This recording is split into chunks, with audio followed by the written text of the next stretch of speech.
বাংলাদেশ দলের আমূল পরিবর্তনের নায়ক হলেন ওয়ানডে অধিনায়ক মাশরাফি বিন মুর্তজা। তিনি 2001 সালে আন্তর্জাতিক ক্যারিয়ারের শুরু থেকেই বাংলাদেশকে বল হাতে নেতৃত্ব দিচ্ছেন। এই টাইগার অধিনায়ক তার ওয়ানডে ক্যারিয়ারের 173টি ম্যাচে মাঠে নেমে 229টি উইকেট নিজের ঝুলিতে পুরেছেন, যা বাংলাদেশিদের মধ্যে সর্বোচ্চ। 224টি উইকেট নিয়ে এ তালিকায় দ্বিতীয় স্থানে অবস্থান করছেন সাকিব আল হাসান। আব্দুর রাজ্জাক 207টি উইকেট নিয়ে আছেন তৃতীয় অবস্থানে। মাশরাফির নেতৃত্বাধীন বাংলাদেশ দল 1 জুন থেকে শুরু হওয়া আইসিসি চ্যাম্পিয়ন্স ট্রফিতে খেলতে এখন ইংল্যান্ডে অবস্থান করছে। চ্যাম্পিয়ন্স ট্রফির শুরুর ম্যাচে টাইগারদের প্রতিপক্ষ স্বাগতিক ইংল্যান্ড। আর এই বিশ্ব আসরেই দারুণ এক মাইল ফলকের সামনে রয়েছে টাইগার অধিনায়ক মাশরাফি বিন মুর্তজা।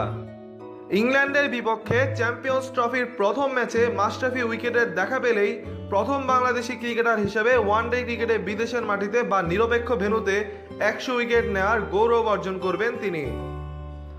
অবশ্য সদ্য শেষ হওয়া আয়ারল্যান্ড ও নিউজিল্যান্ডের বিপক্ষে ত্রিদেশীয় সিরিজে মাশরাফি এই মাইল ফলক স্পর্শ করার সুযোগ ছিল, তবে ভাগ্য সহায় না থাকায় তা সম্ভব হয়নি।